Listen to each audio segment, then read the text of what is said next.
Dang guys, this shop looks like I've been in here hotboxing. You either know what that means or you won't.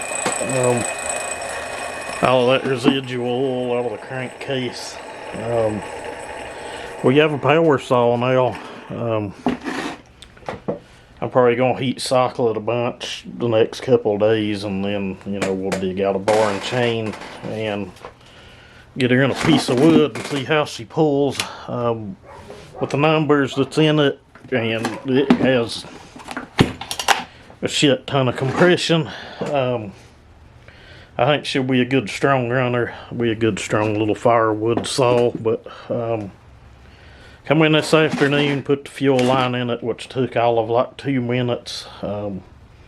Super simple. I was thinking at first might have to pull the tank, but no, the way it's set up, just straight shot down in, pulled the old line out, pushed the new line in, put the strainer on. It was a done deal. That carburetor checked good. Diaphragms in it were good, so we just put it on there. I'd say it had been built sometime in the past or so, but she's just sounding pretty dang good. As far as muffler mod, we were blessed enough, and I'm going to say that because some of these other ones, the muffler, I don't think comes apart. Don't quote me on that, but this is one of the mufflers that separated. All I done for the muffler mod, which I feel is all that it needs, is this thing has a pretty good size. I'd call it a medium-sized deflector.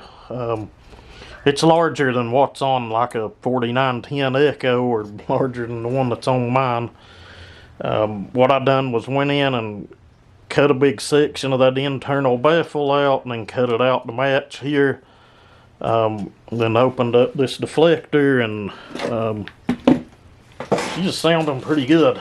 I think I do have it just a tad bit rich on the low side, which is fine. It's a, you know, it's a fresh top end rebuild. There we go. Let's try that. We'll fire it back up. I've got it rich up top because I want it rich up top. You never know what one's going to do till you put it in a piece of wood.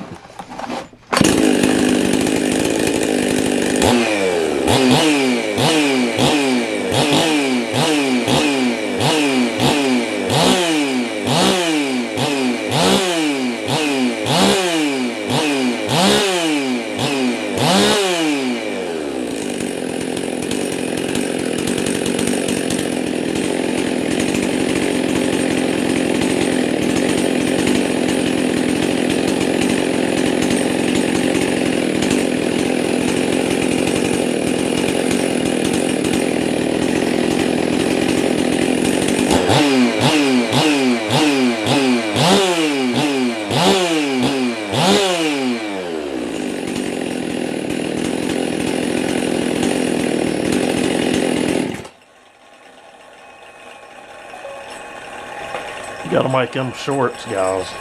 She's sounding real nice and still puffing out the smoke. We do have a chain brake cover. It's over there in the other shop. I come over here into this shop because I didn't want to smoke up the new shop and have it all stinking and smelling like fuel and oil and such. But those of you that have followed this, you've been a handful of you.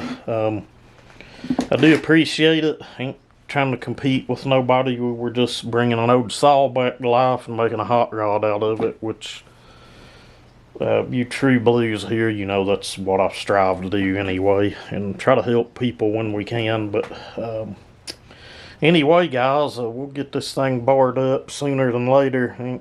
I've still got that same log I've been cutting on. It's, you know, 8-10 inches or something. I'm pretty sure it's mulberry or something of that species. It's hard as flint.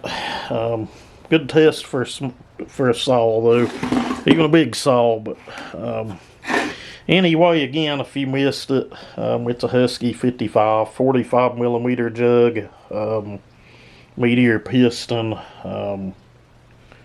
muffler mod, time in advance, machine work and port work. But I'm expecting it to pull pretty decent. Anything I've put those specific numbers in or close to them always seems to get it done and get it done pretty quick. But, and saws of this CC category. But anyway, guys, y'all have a good one.